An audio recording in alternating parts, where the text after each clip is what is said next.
Aku, Nadia Putri, selalu percaya bahwa cinta sejati adalah pengorbanan.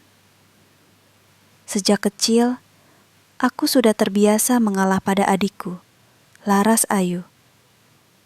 Dia cantik, pintar berbicara, dan selalu menjadi pusat perhatian di keluarga kami. Ibu dan ayah lebih menyayangi Laras.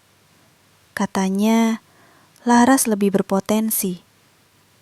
Sedangkan aku hanya anak sulung yang biasa-biasa saja, yang harus bekerja keras untuk membantu keluarga. 8 tahun lalu, aku bertemu Reza Pratama. Dia mahasiswa miskin yang penuh ambisi. Aku jatuh cinta pada matanya yang penuh mimpi. Sejak saat itu, aku habiskan semua tenagaku untuknya. Aku bangun jam 3 pagi untuk berjualan kue di pasar. Lalu siang hari bekerja sebagai kasir di minimarket.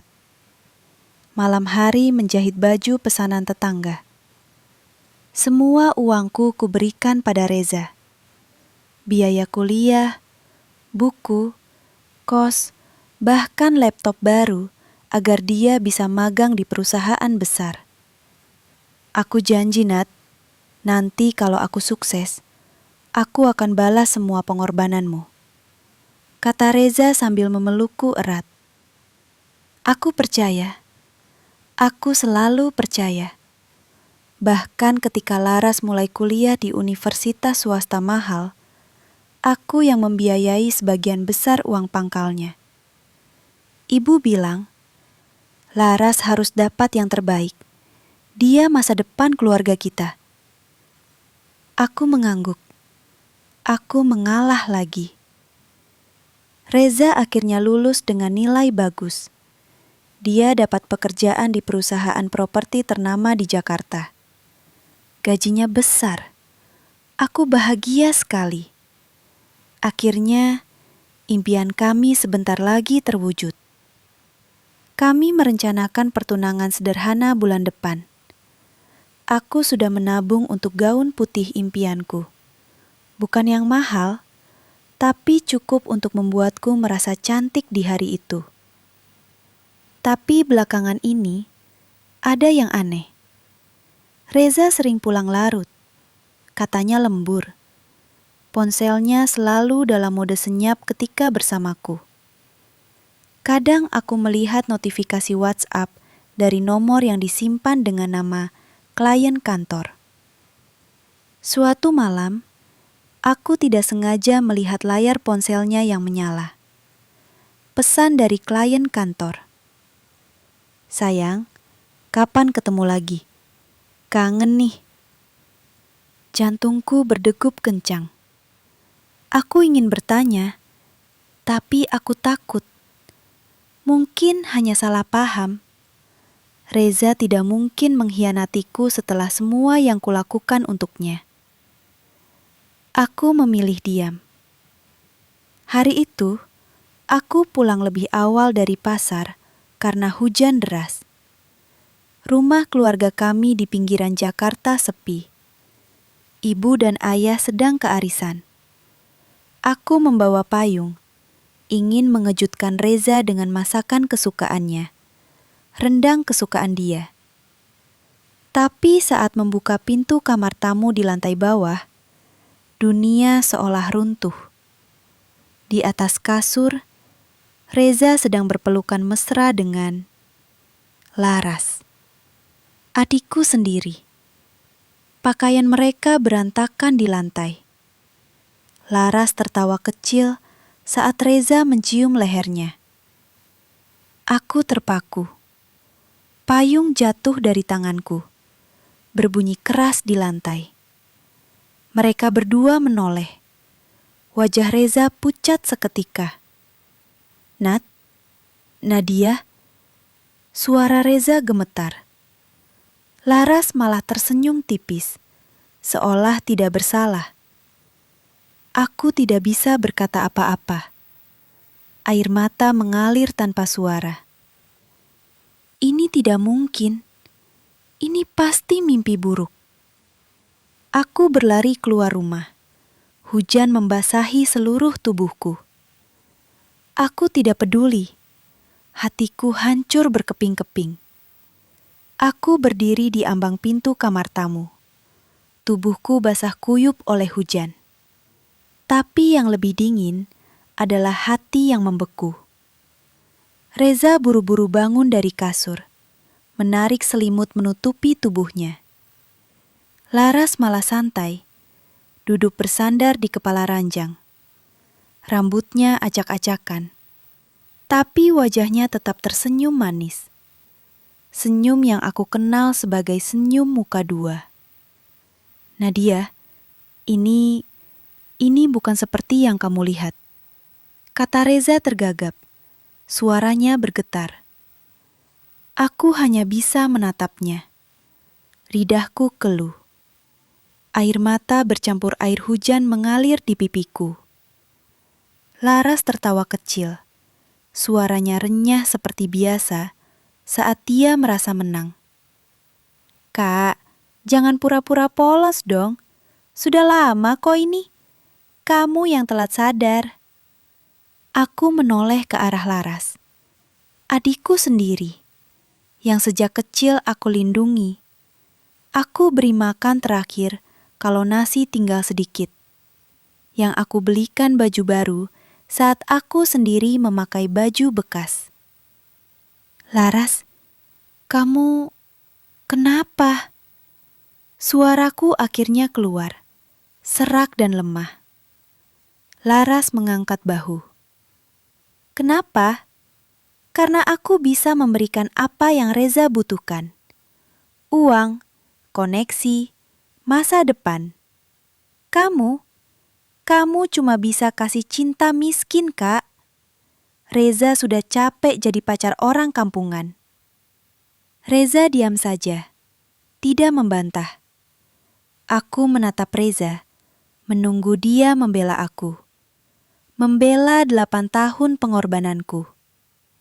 Tapi dia hanya menunduk, menghindari tatapanku. Reza, katakan itu tidak benar. Katakan kamu masih cinta aku. Pintaku, suaraku hampir hilang. Reza akhirnya angkat kepala. Matanya dingin. Tidak ada lagi kehangatan yang dulu aku kenal. Nadia, aku sudah lama ingin bilang ini. Kita selesai. Aku batalkan pertunangan kita. Dadaku sesak. Alasannya?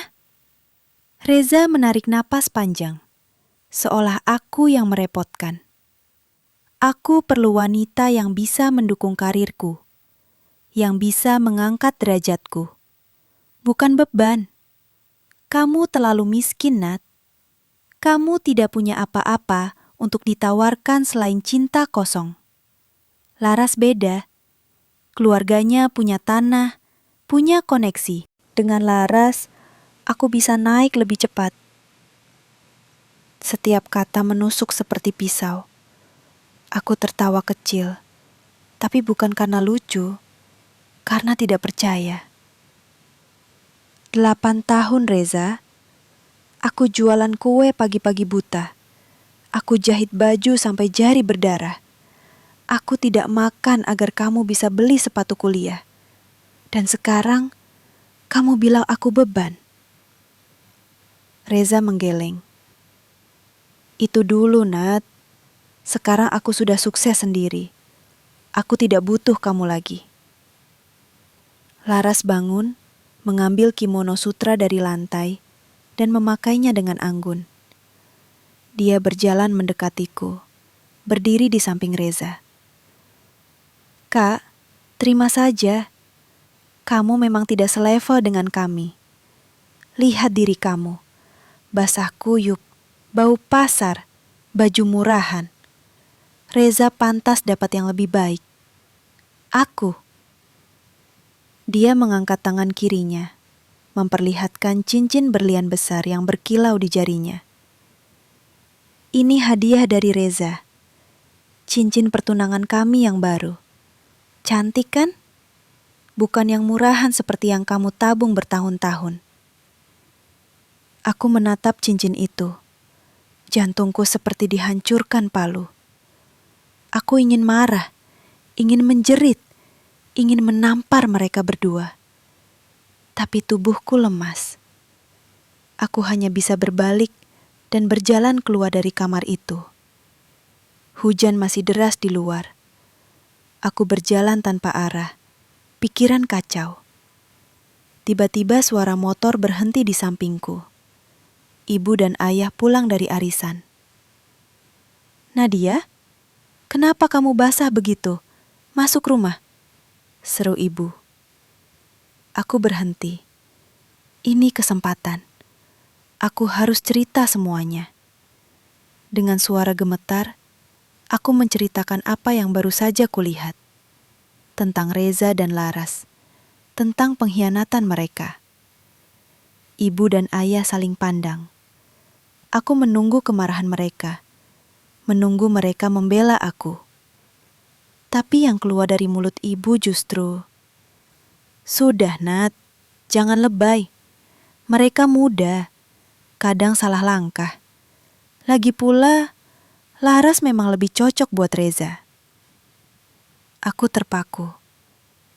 "Bu, ibu bilang apa?" Ayah menghela napas. "Nadia, kamu harus realistis. Kamu sudah 30 tahun, pekerjaanmu tidak jelas. Laras masih muda, cantik, dan keluarga kita lagi butuh koneksi Reza. Kalau mereka menikah, masa depan kita terjamin." Air mata kembali mengalir. Jadi ibu dan ayah memilih Laras, memilih uang daripada anak sendiri. Ibu mendengus. "Kamu selalu begitu, Nadia. Selalu merasa jadi korban. Dari kecil kamu sudah iri sama Laras. Sekarang juga. Terima saja, mereka sudah saling suka." Aku tidak bisa berkata lagi. Dunia ini terlalu kejam. Aku berdiri di tengah ruang tamu. Air hujan masih menetes dari rambut dan bajuku, membentuk genangan kecil di lantai keramik yang sudah lama retak. Ibu duduk di sofa. Tangannya memegang tas arisan yang penuh hadiah murahan. Ayah berdiri di sampingnya. Wajahnya datar seperti biasa. Wajah orang yang selalu menghindari konflik.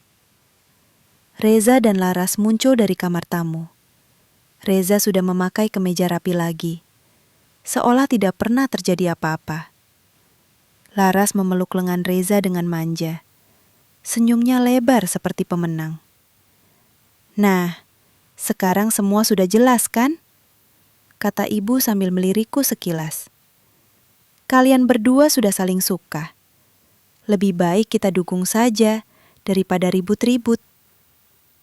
Aku tidak percaya dengan telingaku sendiri.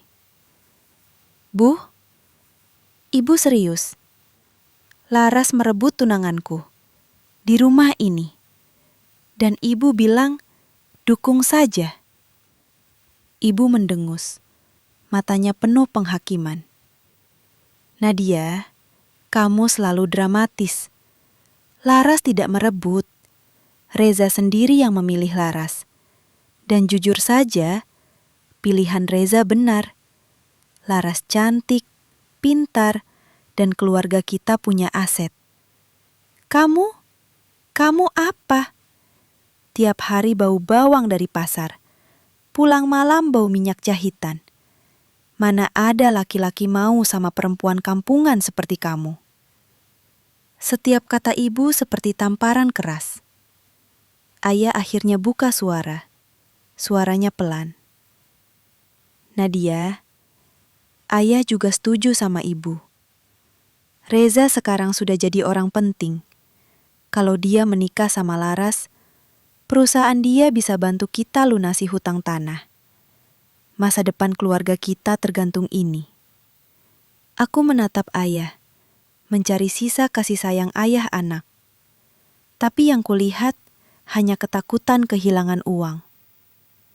"Jadi, Selama ini aku cuma alat buat kalian. Aku kerja mati-matian biayai Laras kuliah, bantu bayar cicilan rumah. Dan sekarang aku dibuang begitu saja, karena aku tidak punya uang lagi. Laras tertawa renyah, suaranya menusuk. Kak, sadar dong. Dari dulu kamu memang tidak selevel sama aku. Aku sekolah di universitas bagus. Teman-temanku anak pejabat dan pensusaha. Kamu, temanmu tukang sayur sama penjahit kampung. Malu-maluin keluarga kalau Reza tetap sama kamu. Reza mengangguk setuju. Betul, Nat. Aku sudah capek pura-pura. Aku ingin hidup enak, punya mobil bagus, rumah mewah. Dengan Laras, itu mungkin. Dengan kamu, mustahil. Laras berjalan mendekatiku, mengangkat tangan kirinya lagi, memamerkan cincin berlian itu dari jarak dekat. Lihat ini, Kak. Reza beli ini dari bonus pertamanya. 50 juta loh. Bukan tabungan recehan yang kamu kumpulin bertahun-tahun buat cincin murahan. Aku mundur selangkah. Hatiku sudah mati rasa. Ibu, Ayah, kalian benar-benar tidak sayang aku. Ibu bangun dari sofa. Wajahnya keras. Cukup, Nadia. Kalau kamu tidak bisa terima keputusan keluarga, lebih baik kamu pergi. Kami tidak butuh anak yang selalu bikin masalah. Ayah menghela napas panjang. Ambil barangmu dan keluar dari rumah ini malam ini juga. Kami tidak mau drama lagi. Dunia berputar di sekitarku. Aku merasa seperti orang asing di rumah sendiri. Dengan langkah lemas, aku naik ke kamar kecilku di loteng. Kamar yang selama ini aku tempati sejak Laras lahir, karena dia butuh kamar lebih besar. Aku masukkan pakaian ke dalam tas plastik bekas belanjaan. Hanya beberapa potong baju lama, buku tabungan dengan saldo tinggal 3 juta, dan foto lama bersama Reza yang langsung kurobek dan kubuang ke tempat sampah. Aku turun tangga. Semua orang sudah duduk di ruang makan, seolah aku tidak pernah ada. Hujan masih deras di luar. Aku membuka pintu depan. Sebelum melangkah keluar, aku berbalik sekali lagi. Suatu hari nanti, kalian semua akan menyesal. Laras tertawa keras. Menyesal? Kamu? Dengan apa? Mimpimu jadi kaya? Bangun, Kak. Ibu mengusirku dengan gerakan tangan. Pergi sana. Jangan balik lagi kalau tidak bisa hormati keputusan keluarga. Aku melangkah keluar. Pintu ditutup keras di belakangku. Hujan deras membasahi tubuhku lagi. Aku berjalan tanpa payung, tanpa tujuan. Jalanan gelap, hanya diterangi lampu jalan yang redup. Aku duduk di pinggir trotoar, memeluk lutut. Air mata bercampur hujan. Aku menangis tanpa suara, sampai tenggorokan sakit. Semua orang yang aku cintai mengkhianatiku. Aku tidak punya siapa-siapa lagi. Tiba-tiba, sebuah mobil hitam mewah berhenti di depanku. Kaca jendela turun perlahan. Seorang pria berjas rapi, mungkin usia 30-an, menatapku dengan alis berkerut. Maaf Nona, malam-malam begini, sendirian di tengah hujan, Anda baik-baik saja? Aku mengangkat kepala. Wajahnya asing, tapi matanya tidak menghakimi. Aku tidak bisa menjawab, hanya menggeleng pelan. Dia keluar dari mobil, membuka payung besar hitam, dan berdiri di sampingku. Ini pakai payung ini, Anda akan sakit kalau terus begini. Dia mengulurkan tangan yang lain, memegang kartu nama. Saya Arga Wijaya, Direktur di PT Cantika Kosmetik. Kalau Anda butuh pekerjaan atau sekedar tempat berteduh sementara, hubungi nomor ini besok. Kami sedang cari karyawan berbakat. Aku menerima kartu itu dengan tangan gemetar. Terima kasih, bisikku. Dia tersenyum tipis, lalu kembali ke mobilnya dan pergi. Aku memandang kartu nama itu. Di bawah lampu jalan, tulisan emas berkilau. Arga Wijaya, CEO Cantika Group.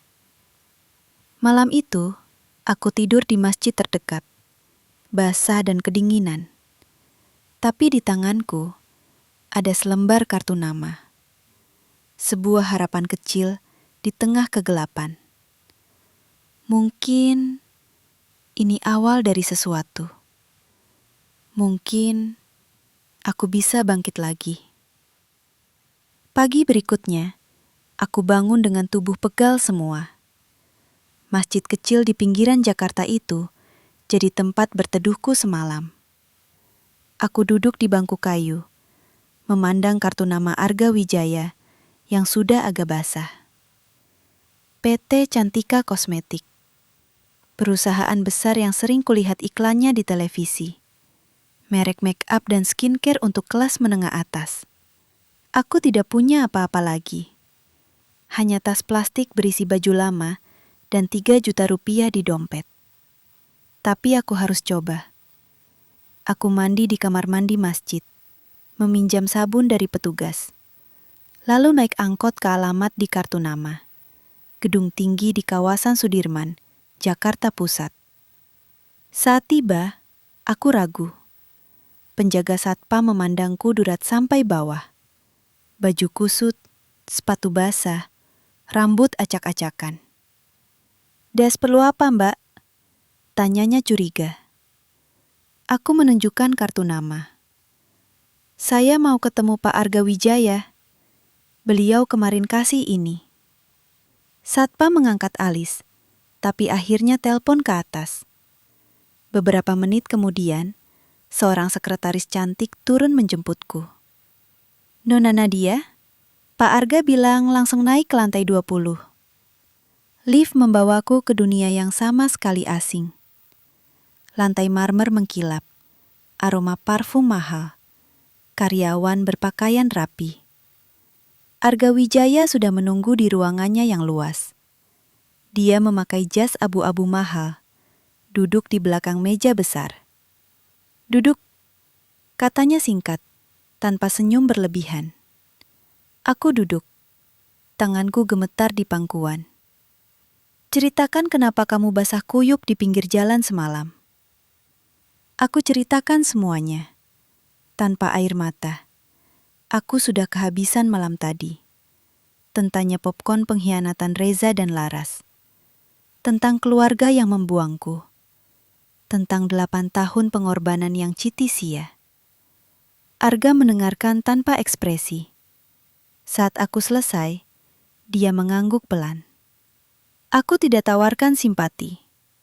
Aku tawarkan pekerjaan. Di bagian riset produk. Gaji awal 10 juta sebulan, plus mes karyawan gratis. Mau? Aku terpana. Tapi saya tidak punya pengalaman di kosmetik. Kamu pernah jualan kue, menjahit baju, dan membantu adikmu kuliah farmasi, kan?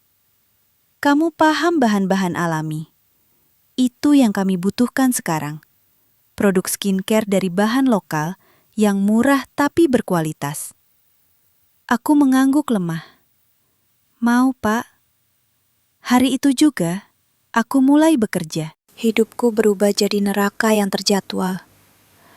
Bangun jam 4 pagi di mes sederhana, mandi air dingin, naik kereta komuter yang penuh sesak ke kantor. Pulang jam 10 malam, kadang lembur sampai tengah malam. Aku belajar dari nol. Kimia dasar kosmetik, formulasi, uji stabilitas, tren pasar. Aku baca buku tebal di sela istirahat makan siang. Makan roti tawar agar hemat. betapa aku tidak pernah mengeluh. Setiap kali lelah, aku ingat wajah Laras yang tertawa, kata-kata Reza yang menusuk, pintu rumah yang ditutup keras di belakangku. Itu bahan bakarku. 6 bulan berlalu. Aku sudah naik jadi asisten kepala riset. Gaji naik jadi 15 juta. Aku pindah ke kontrakan kecil di Tebet. 1 kamar, tapi punya aku sendiri. Aku mulai bereksperimen di dapur kontrakan. Mencampur minyak kelapa, lidah buaya, kunyit, beras merah. Bahan yang dulu aku jual di pasar.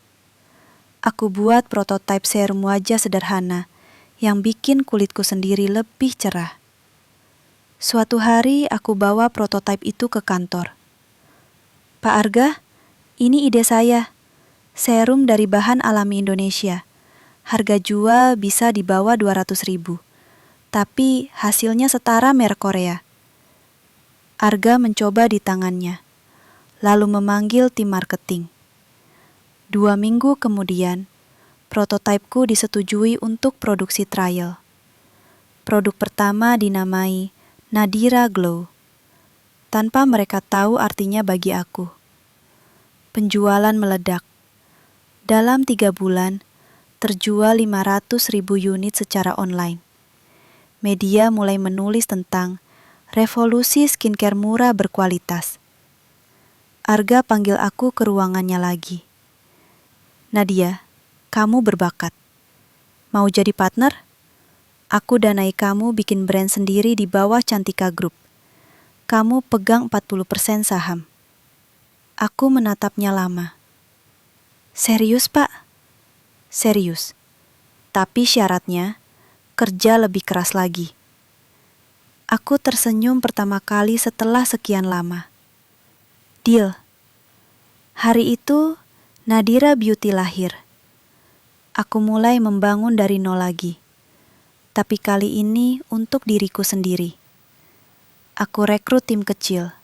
Desain logo minimalis elegan. Buat akun Instagram. Aku yang jadi model pertama. Foto before after kulitku yang dulu kusam jadi glowing. Follower naik cepat. Influencer kecil mulai review. Pesanan membanjir. Setahun kemudian, Nadira Beauty punya pabrik kecil di Bogor. 5 cabang toko di Mall Jakarta. Dan valuasi sudah mencapai 50 miliar rupiah. Aku beli apartemen kecil di Kuningan. Aku potong rambut pendek layer. Warnain coklat terang. Beli baju-baju bagus. Bukan untuk pamer, tapi karena aku pantas. Aku tidak lagi Nadia yang dulu, yang basah kuyup di pinggir jalan. Aku mulai jadi Nadia yang baru. Tapi perjalanan masih panjang. Aku tahu, suatu hari mereka akan datang lagi. Dan saat itu, aku sudah siap. Sementara aku membangun Nadira Beauty dari nol dengan keringat dan air mata, kehidupan Laras dan Reza justru seperti istana pasir yang megah di luar, tapi rapuh di dalam.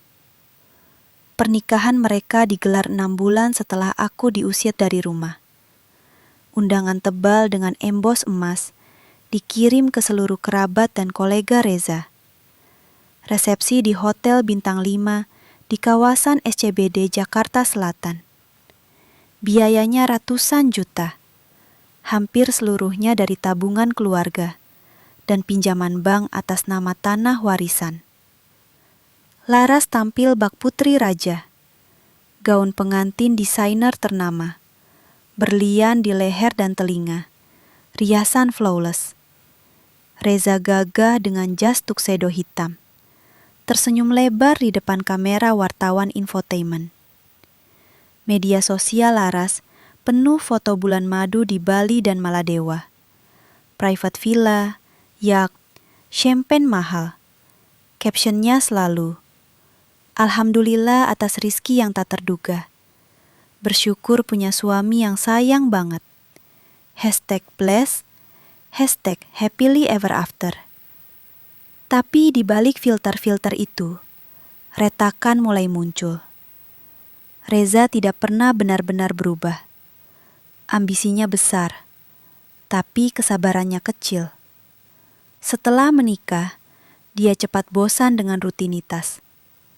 Laras yang dulu dia kejar-kejar, sekarang terasa biasa saja. Malam-malam, saat Laras sudah tidur, Reza sering keluar, ketemu klien. Padahal dia chat dengan perempuan lain, sekretaris baru di kantornya yang bernama Dinda. Muda, seksi, dan ambisius seperti Reza dulu. Laras tahu, suatu malam dia bangun dan lihat ponsel Reza menyala. Pesan dari Dinda klien. "Mas Reza, tadi malam enak banget. Kapan lagi? Hotel yang sama ya?" Laras menangis di kamar mandi marmer yang luas itu. Tapi dia tidak berani konfrontasi. Dia takut Reza pergi. Dia takut status istri orang sukses hilang. Pagi harinya, Laras pura-pura tidak tahu. Dia belanja lebih gila lagi. Tas Hermes, sepatu Louboutin, perhiasan baru. Untuk menutupi rasa hampa. Reza juga mulai berjudi. Awalnya kecil-kecilan. Main patron online dengan teman kantor. Lalu naik ke kasino di Singapura saat bisnis trip. Dia yakin keberuntungannya sedang bagus. Dalam setahun, dia sudah kalah hampir 2 miliar. Pinjam sana-sini, gadaikan mobil mewah yang dibeli atas nama Laras. Laras marah saat tahu. Mereka bertengkar hebat di apartemen mewah mereka. "Reza, uang itu untuk masa depan kita, bukan buat judi," jerit Laras. Reza malah balas dingin. "Kamu ngapain sih ngatur-ngatur? Dulu kamu bilang keluargamu kaya. Mana buktinya? Tanah warisan itu aja belum laku." Laras menangis. "Aku sudah kasih semua buat pernikahan kita. Kamu yang boros." Pertengkaran seperti itu jadi makanan sehari-hari. Ibu dan ayah mulai gelisah.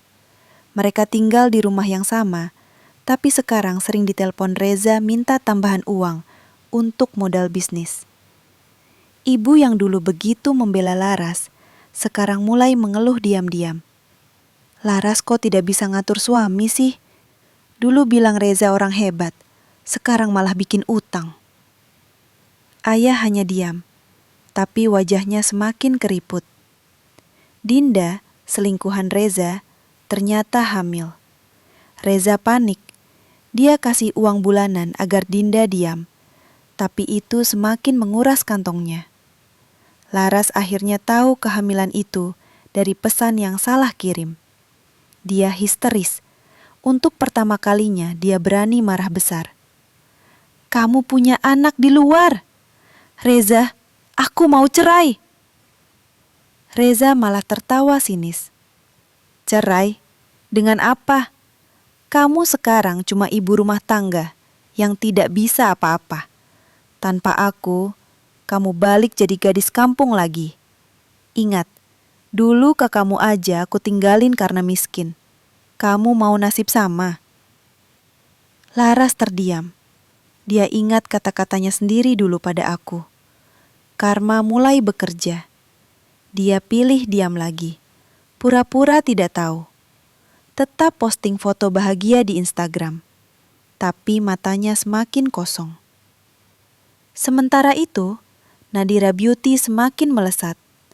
Koleksi baru lipstik matte dengan ekstrak buah naga laku keras.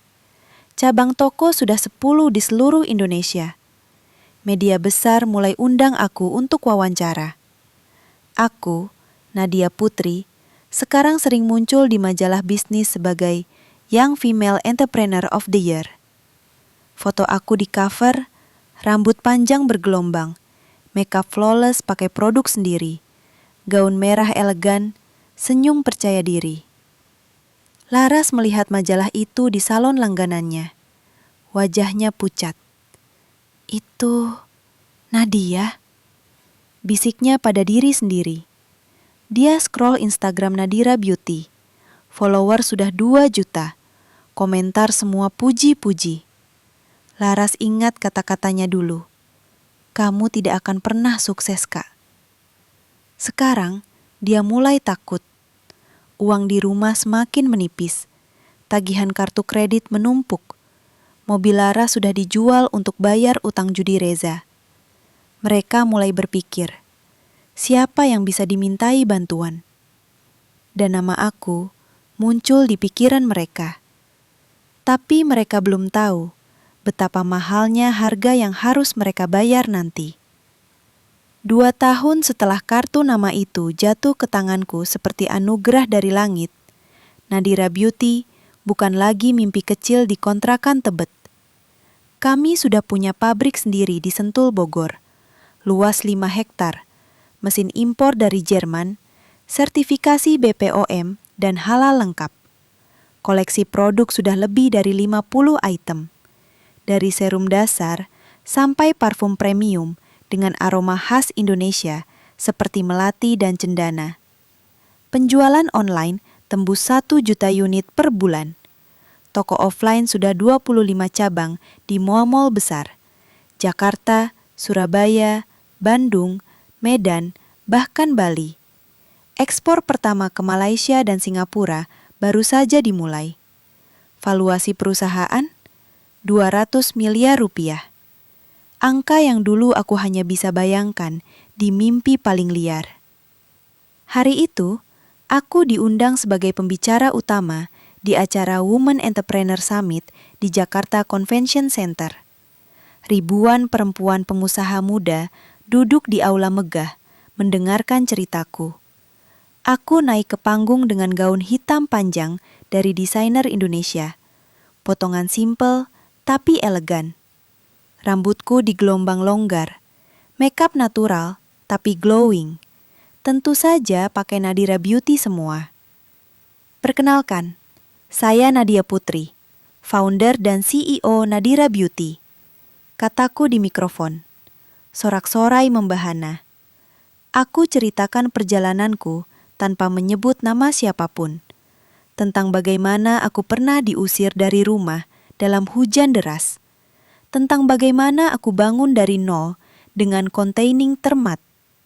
Kesuksesan terbaik bukanlah balas dendam, tapi ketika orang-orang yang pernah merendahkanmu harus mengakui bahwa mereka salah. Penonton berdiri bertepuk tangan. Kamera media berkelap-kelip. Malam harinya, aku pulang ke penthouse baru di kawasan Pantai Indah Kapuk. Luas 300 meter persegi. View langsung ke laut. Mobilku sekarang Mercedes-Benz hitam metalik. Supir pribadi menunggu di bawah. Aku berdiri di balkon, memandang lampu-lampu kota Jakarta. Angin malam menerpa wajahku yang sekarang selalu terawat. Arga menelpon.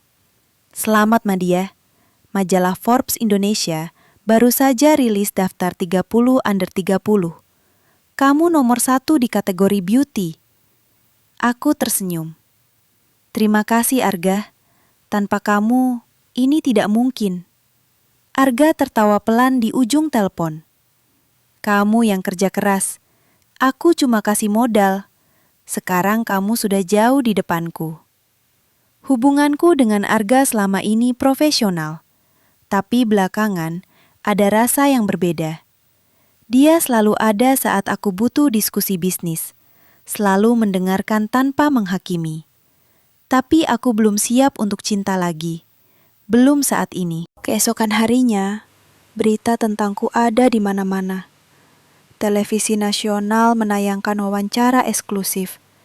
Judul di layar, Nadia Putri, dari anak pasar menjadi miliarder kecantikan.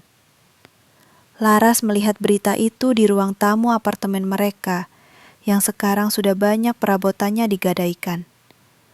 Wajahnya pucat, tangan memegang remote sampai gemetar. Reza duduk di sebelahnya, matanya terpaku ke layar. Itu Nadia, gumam Reza Suaranya hampir tidak terdengar. Laras mengangguk pelan. "Ya, kakakku." Mereka berdua diam lama.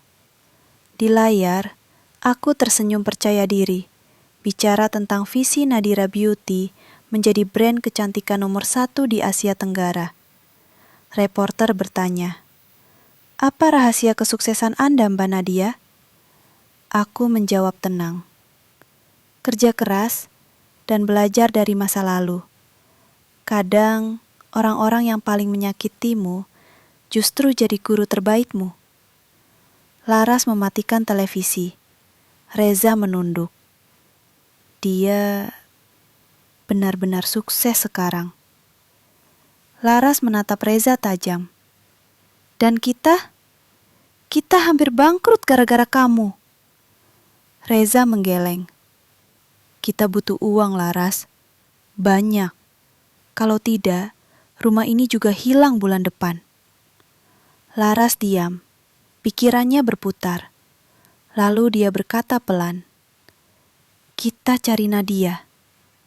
Reza mengangkat alis. "Dia mau bantu kita." Laras tersenyum tipis. Senyum yang dulu dia pakai saat merebut Reza dariku. "Dia kan kakakku. Masih ada tali darah. Lagi pula, dia pasti sudah lupa masa lalu. Orang sukses biasanya besar hati."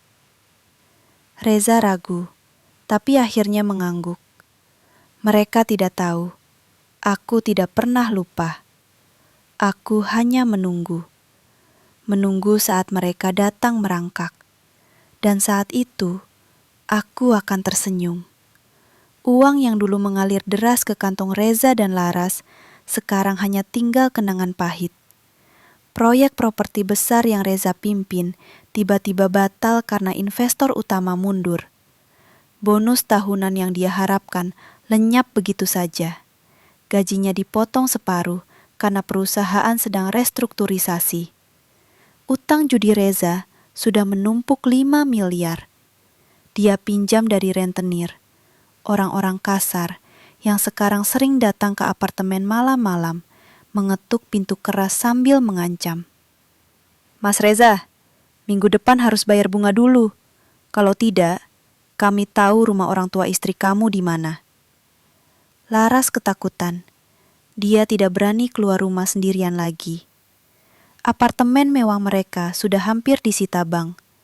Mobil BMW Laras sudah dijual murah untuk bayar cicilan. Sekarang mereka naik mobil sedan tua pinjaman dari ayah. Ibu dan ayah juga ikut terpuruk. Tanah warisan yang jadi harapan terakhir, ternyata sertifikatnya bermasalah. Reza dulu pakai sebagai jaminan pinjaman tanpa bilang siapa-siapa. Bank menyita separuh. Rumah keluarga yang dulu aku tinggali sekarang gelap gulita karena listrik mati belum dibayar. Ibu jualan kue keliling untuk makan sehari-hari, tapi pembeli semakin sedikit. Laras berubah drastis. Wajahnya kusam karena stres. Tidak ada uang untuk perawatan salon lagi. Baju-bajunya sudah usang. Tas branded disimpan di lemari karena malu pakai yang palsu. Dia sering duduk sendirian di kamar, scroll Instagram Nadira Beauty, melihat foto aku di event besar, dikelilingi selebriti, pakai gaun mahal, tersenyum bahagia. Laras ingat kata-katanya dulu. "Kamu kampungan, Kak. Tidak akan pernah naik kelas." Sekarang dia yang merasa kampungan.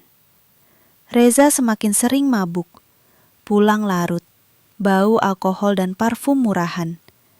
Dinda sudah lahirkan bayi laki-laki. Reza kasih uang bulanan diam-diam, tapi semakin tidak sanggup. Suatu malam, pertengkaran terbesar meledak. Laras temukan bukti transfer Reza ke Dinda. Dia lempar ponsel Reza ke dinding. "Kamu masih kasih uang ke jalang itu? Kita sendiri mau makan apa bulan depan?" Reza marah balik. "Kamu ngapain ribut?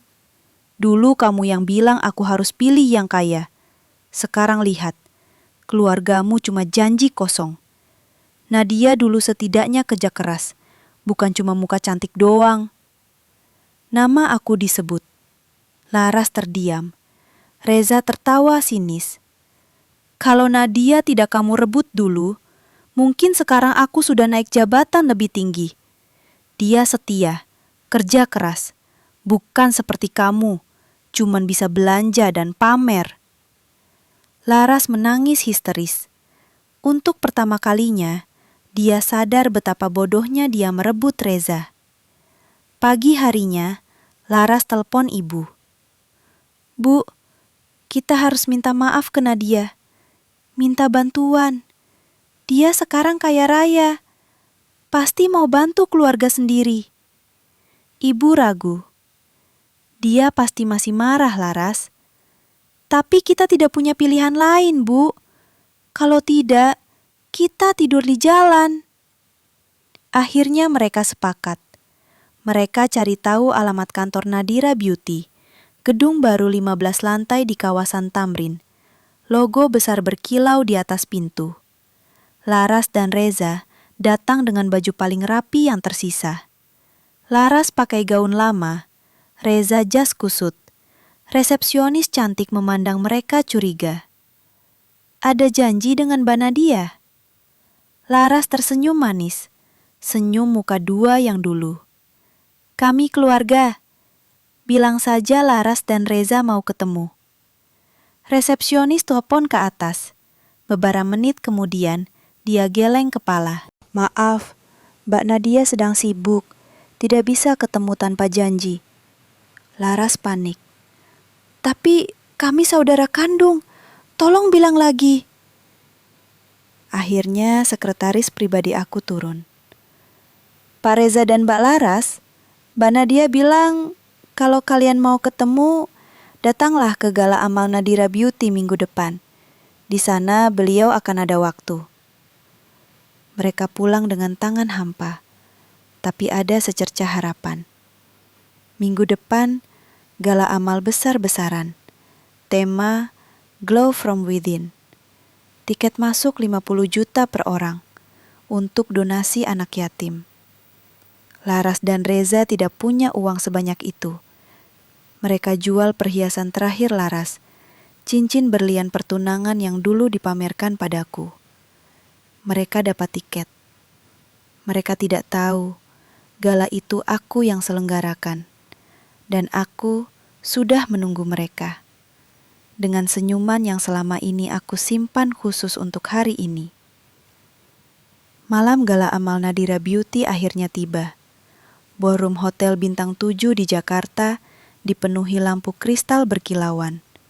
Karpet merah panjang, backdrop besar bertuliskan Glow from Within, Charity Gala 2025. Wartawan dan fotografer berkerumun di entrance. Lampu blitz menyala terus-menerus. Tamu-tamu adalah para selebriti, pengusaha top, influencer ternama, dan donor besar.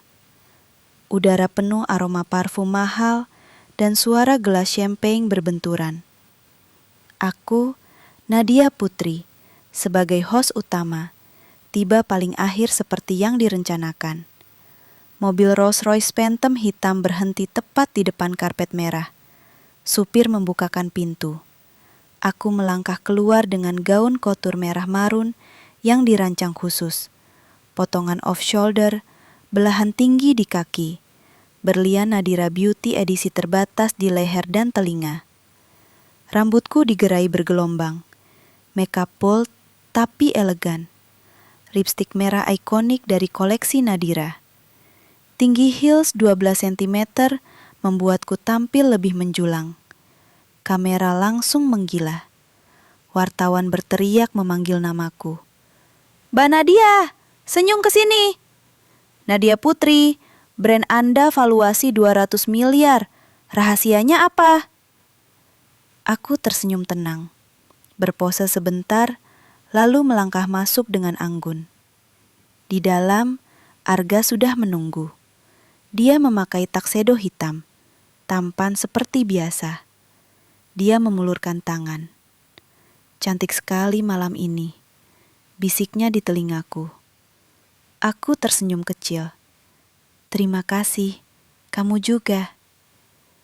Kami berjalan bersama sebagai partner resmi acara. Banyak yang berbisik, mengira kami pasangan kekasih. Aku biarkan saja, belum saatnya mengoreksi. Acara dimulai dengan auction barang-barang mewah. Tas limited edition, liburan ke Maldives, bahkan satu set perhiasan Nadira Beauty edisi charity yang laku 500 juta dalam 5 menit. Dana terkumpul sudah lebih dari 10 miliar untuk anak yatim dan korban bencana. Lalu, aku naik ke panggung untuk pidato penutup. Terima kasih kepada semua yang hadir malam ini. Nadira Beauty bukan hanya tentang kecantikan luar, tapi juga kekuatan dari dalam. Kita semua pernah jatuh, tapi yang penting adalah bagaimana kita bangkit dan bersinar lebih terang. Sorak-sorai membahana. Di sudut ballroom, Laras dan Reza berdiri kikuk. Mereka datang dengan baju sewaan. Laras pakai gaun hitam sederhana yang sudah agak longgar karena dia kurus karena stres. Reza, jas yang kekecilan. Mereka berusaha tersenyum, tapi wajah mereka pucat. Laras memandang aku di panggung. Matanya berkaca-kaca. Campuran antara iri, malu, dan patus asa. Reza menunduk, tidak berani tatap lama. Setelah pidato, aku turun dari panggung. Tamu-tamu berebut salam dan foto bersamaku. Laras dan Reza mendekat perlahan, menunggu di pinggir. Akhirnya, Laras memberanikan diri. Kak, Nadia. Aku berbalik. Ekspresiku datar, tapi dalam hati ada kepuasan yang lama kutunggu. Laras, Reza, lama tidak bertemu. Suara Laras gemetar. Kak, kamu luar biasa sekarang. Kami bangga sekali. Aku tersenyum tipis. Terima kasih. Reza ikut bicara. Suaranya serak. Nat, kita mau bicara sebentar. Bisa? Aku mengangguk. Tentu, tapi bukan di sini. Besok jam 10 pagi, datang ke kantor saya. Ruang meeting lantai 20. Sekretaris saya akan sambut. Mereka berdua mengangguk cepat, seperti anak kecil dapat permen. Terima kasih, Kak. Besok kami pasti datang, kata Laras lega. Aku mengangguk lagi, lalu berbalik pergi bersama Arga. Di mobil pulang Arga bertanya, mereka siapa? Aku tersenyum dingin. Masa lalu yang besok akan kuselesaikan. Arga menggenggam tanganku pelan. Apapun yang kamu lakukan, aku dukung. Malam itu aku tidur nyenyak. Besok adalah hari yang kutunggu-tunggu selama bertahun-tahun. Hari di mana posisi benar-benar terbalik. Hari di mana mereka akan merasakan apa yang pernah kurasakan. Dan aku akan menikmati setiap detiknya. Pagi itu gedung Nadira Beauty di Tamrin berdiri megah di bawah sinar matahari Jakarta. Lantai 20, ruang meeting eksekutif dengan kaca tempered dari lantai sampai plafon. Pemandangan kota terbentang luas seperti karpet.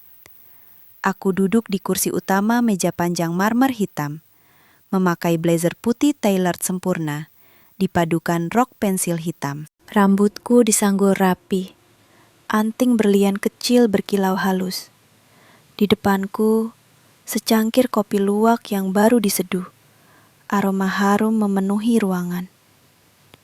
Arga duduk di sebelahku, diam tapi siap mendukung. Tepat jam 10, pintu terbuka. Laras dan Reza masuk, dipandu sekretarisku. Mereka berdua tampak jauh lebih tua dari yang kuingat. Laras memakai gaun biru tua yang sudah agak pudar warnanya. Heels rendah Make up tipis menutupi wajah kusamnya. Rambutnya diikat sederhana. Tidak ada lagi gelombang salon mahal. Reza memakai jas yang sama seperti di gala, tapi sekarang terlihat kusut dan kekecilan. Matanya cekung. Kumisnya tidak terawat rapi lagi. Mereka berhenti di depan meja, saling pandang sebentar. Lalu, Laras memberanikan diri tersenyum. Kanadia, wah, kantormu luar biasa. Kami bangga sekali melihat kamu sekarang. Aku tidak langsung menjawab. Aku biarkan keheningan berlangsung beberapa detik, menatap mereka satu persatu. Reza akhirnya buka suara. Suaranya agak serak. Nat, lama ya. Kamu cantik sekali sekarang. Sukses banget. Aku tersenyum tipis, tanpa kehangatan. Duduk. Mereka buru-buru duduk di kursi tamu. Tangan Laras gemetar di pangkuan. Aku menyandarkan badan ke belakang. Kalian bilang mau bicara. Silakan. Laras menarik napas dalam-dalam. Kak, kami tahu dulu kami salah besar sama kamu. Kami hilaf. Reza juga menyesal. Kami datang minta maaf sebesar-besarnya. Reza mengangguk cepat. Benar, Nat. Aku bodoh dulu. Aku tidak menghargai semua pengorbananmu. Aku salah pilih jalan. Aku tetap diam, menunggu kelanjutan. Laras melanjutkan. Suaranya mulai bergetar. Sekarang, kami lagi susah, Kak. Bisnis Reza lagi jatuh. Utang menumpuk. Rumah orang tua juga hampir disita. Kami butuh bantuan. Kamu kan sekarang sukses besar. 200 miliar kan valuasi Nadira Beauty? Kami cuma minta pinjaman 5 miliar saja, Kak. Buat modal balik. Kami janji bayar cicil. Reza menambahkan cepat. Aku punya ide bisnis baru, Nat. Properti kecil-kecilan. Pasti untung. Kamu invest, kita bagi hasil. Kita keluarga kok. Aku angkat alis. Keluarga? Laras mengangguk hebat. Iya, Kak. Aku adikmu. Masih satu darah. Dulu kami salah. Tapi sekarang kami sadar. Kamu pasti besar hati, kan? Orang sukses biasanya pemaaf. Reza ikut merayu. Nat, ingat 8 tahun kita bersama. Cinta kita dulu. Itu pasti masih ada sedikit kan di hatimu? Tolong aku. Tolong kami. Aku tersenyum lebar kali ini. Senyum yang sudah lama kupersiapkan. Kalian pikir aku lupa? Ruangan kembali hening. Aku tekan tombol interkom. Rina, tolong siapkan proyektor. Layar besar di dinding menyala. Aku berdiri, berjalan pelan mengelilingi meja. Dulu kalian bilang aku miskin, kampungan, tak selevel. Kalian usir aku dalam hujan deras, tanpa apa-apa. Kalian bilang aku beban. Laras menunduk. Reza gelisah. Sekarang kalian datang minta 5 miliar. Karena aku sukses. Karena aku jadi selevel. Aku berhenti di belakang kursi mereka. Kalau aku kasih uang itu, apa bedanya aku dengan kalian dulu? Yang hanya menghargai orang karena uang. Laras mulai menangis pelan. Kak, tolong. Kami benar-benar tidak punya jalan lain. Aku kembali ke kursiku. Sebelum aku jawab, ada yang ingin kalian lihat dulu. Aku klik remote. Layar menampilkan foto-foto dan foto bersama. Indah di Hotel Timestamp 2 bulan lalu. Foto kedua. Reza serahkan amplop tebal ke Dinda, yang gendong bayi laki-laki kecil. Video pendek. Rekaman suara Reza telepon rentenir, memono tambahan waktu bayar utang judi 8 miliar. Laras menutup mulut, matanya melebar. Reza pucat pasi, tubuhnya gemetar. "Ini, dari mana kamu tahu?" jerit Reza. Aku tersenyum dingin. "Aku tidak buta, Reza. Aku hanya menunggu waktu yang tepat." Laras menoleh ke Reza. Wajahnya murah padam karena marah dan malu. "Kamu masih selingkuh? Dan anak itu, utang 8 miliar. Reza tergagap. "Laras, dengar dulu." Tapi Laras sudah tidak bisa menahan. Dia berdiri, menampar Reza keras. "Kamu bajingan! Aku sudah tahan semua karena kamu. Dan kamu masih begini." Reza balas marah. "Kamu juga. Dulu kamu yang rebut aku dari Nadia. Sekarang menyesal." Pertengkaran mereka meledak di ruang meetingku. Aku dan Arga hanya menonton, diam.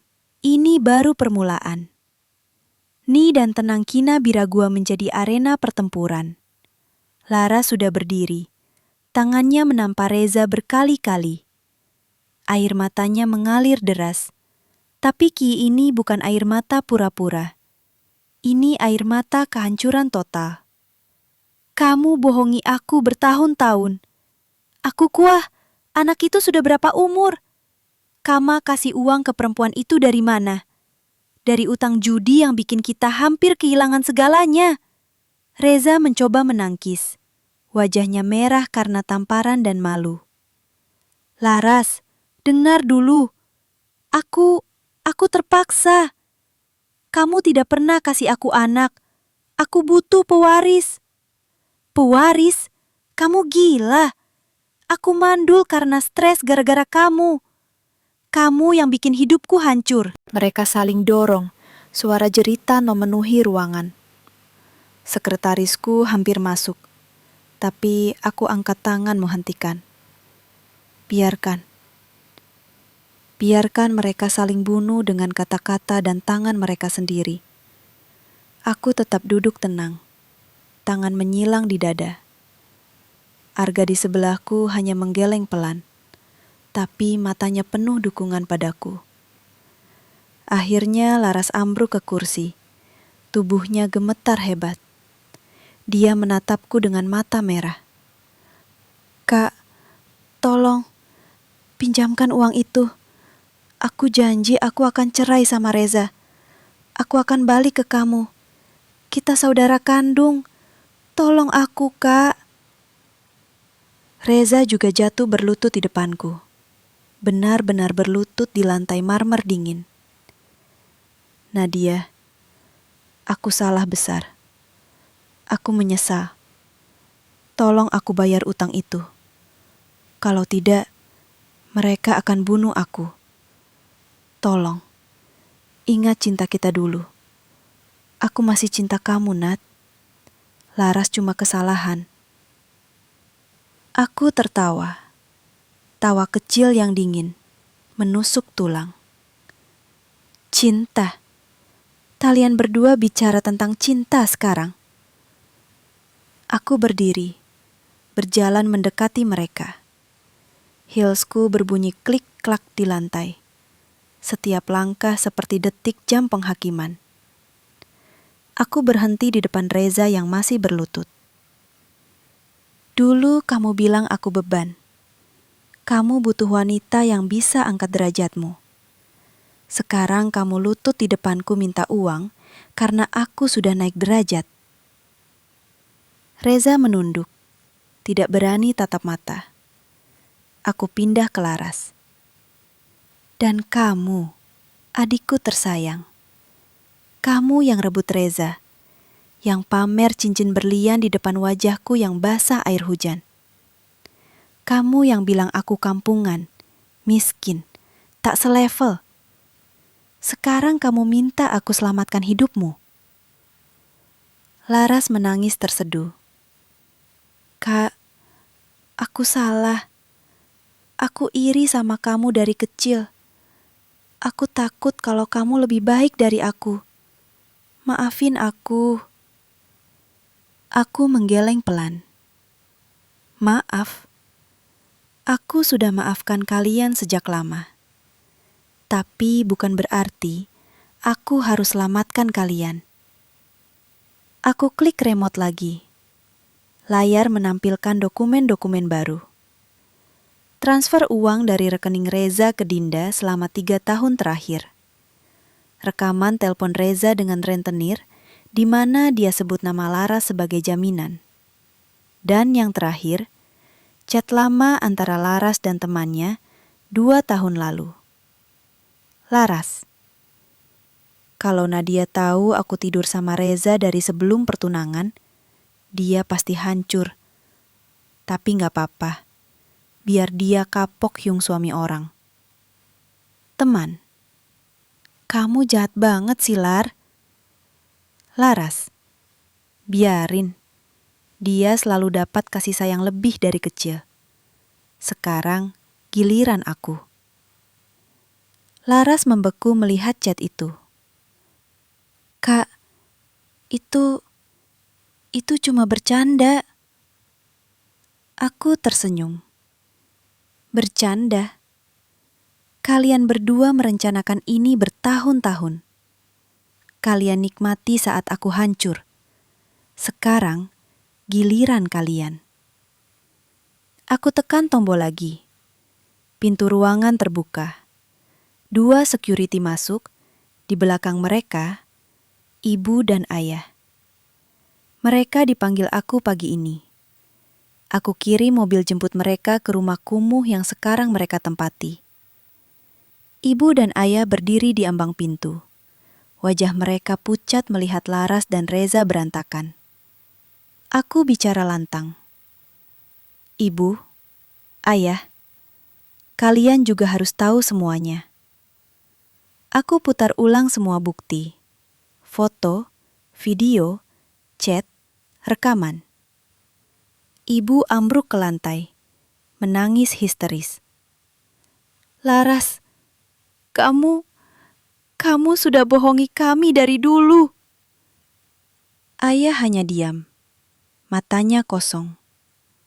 Laras merangkak ke ibu. Bu, maafin Laras. Tapi ibu dorong dia menjauh. Cukup, kamu sudah hancurkan keluarga ini. Reza masih berlutut di depanku. Nat, tolong, 5 miliar saja. Aku menatapnya dingin. Tidak 1 rupiah pun. Aku panggil security. Tolong antar tamu-tamu ini keluar. Dengan hormat. Security angkat Reza dan Laras yang sudah lemas. Laras menjerit saat ditarik keluar. Kak Nadia, tolong, aku adikmu. Aku hanya tersenyum. Adikku mati malam itu, saat kalian tutup pintu di depan wajahku yang basah hujan. Pintu ditutup. Ruangan kembali sunyi. Ibu dan ayah masih di sana. Aku menatap mereka. Kalian mau apa? Minta uang juga. Ibu menangis. Nadia, kami sanctions. Kami menyesal. Aku menghela napas panjang. Aku akan bantu kalian sekali ini saja. Rumah kecil di pinggiran, cukup untuk hidup sederhana. Tapi mulai sekarang, aku bukan lagi anak kalian. Jangan pernah hubungi aku lagi. Mereka mengangguk lemah, lalu diantar keluar. Aku kembali duduk. Arga memeluk pundakku pelan. Kamu baik-baik saja. Aku tersenyum. Senyum lega yang tulus.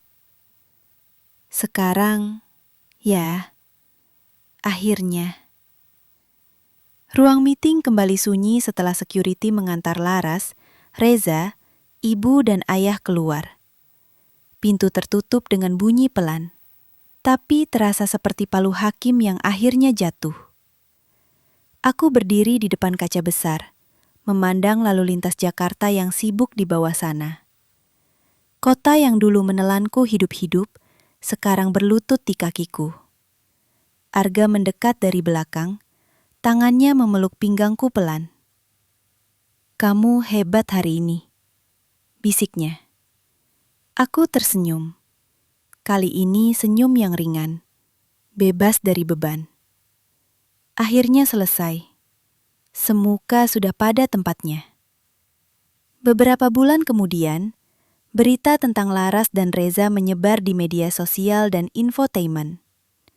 Reza ditangkap rentenir karena utang 8 miliar tidak terbayar. Dia dipukuli habis-habisan, lalu diserahkan ke polisi karena kasus penipuan investor kecil. Kini dia meringkuk di penjara kelas 2, menunggu sidang. Laras mengajukan cerai, tapi tanpa apa-apa. Dia balik ke rumah ibu dan ayah di pinggiran, rumah kecil yang aku belikan sebagai pembayaran terakhir. Dia kerja jadi kasir di minimarket dekat rumah. Gaji pas-pasan. Wajahnya selalu kusut. Tidak ada lagi senyum muka dua. Ibu dan ayah hidup sederhana. Mereka tidak pernah hubungi aku lagi. Kadang ibu kirim pesan lewat nomor lama, tapi aku blokir. Mereka sudah terlambat. Sementara itu, Nadira Beauty semakin melesat.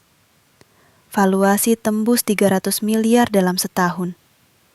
Kami buka cabang internasional pertama di Kuala Lumpur dan Singapura. Aku diundang jadi pembicara di Forum Bisnis Wanita se-Asia Tenggara. Aku dan Arga akhirnya resmi pacaran. Dia yang selalu ada di saat terendahku, yang percaya padaku saat aku bahkan tidak percaya diri sendiri. Malam itu, kami dinner romantis di rooftop restoran tertinggi di Jakarta. Kota berkilau di bawah kami seperti permata. Arga angkat gelas champagne. Untuk Nadia Putri, wanita yang bangkit dari abu dan jadi phoenix paling terang. Aku tersenyum. Gelas kami berbenturan pelan. Dan untuk Karma, yang selalu datang di waktu yang tepat. Kami tertawa bersama. Di luar sana, Laras mungkin sedang hitung uang receh di kasir minimarket. Ingat kata-katanya dulu. "Kamu tidak akan pernah sukses, Kak." Reza mungkin sedang duduk di sel penjara. Ingat kalimatnya. "Aku perlu wanita yang bisa angkat derajatku, bukan beban seperti kamu." Ibu dan ayah mungkin sedang makan malam sederhana. Ingat saat mereka tutup pintu di depan wajahku yang basah hujan.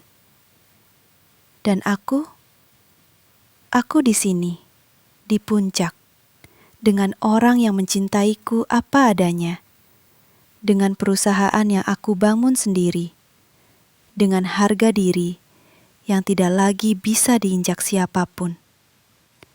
Sekarang aku paham benar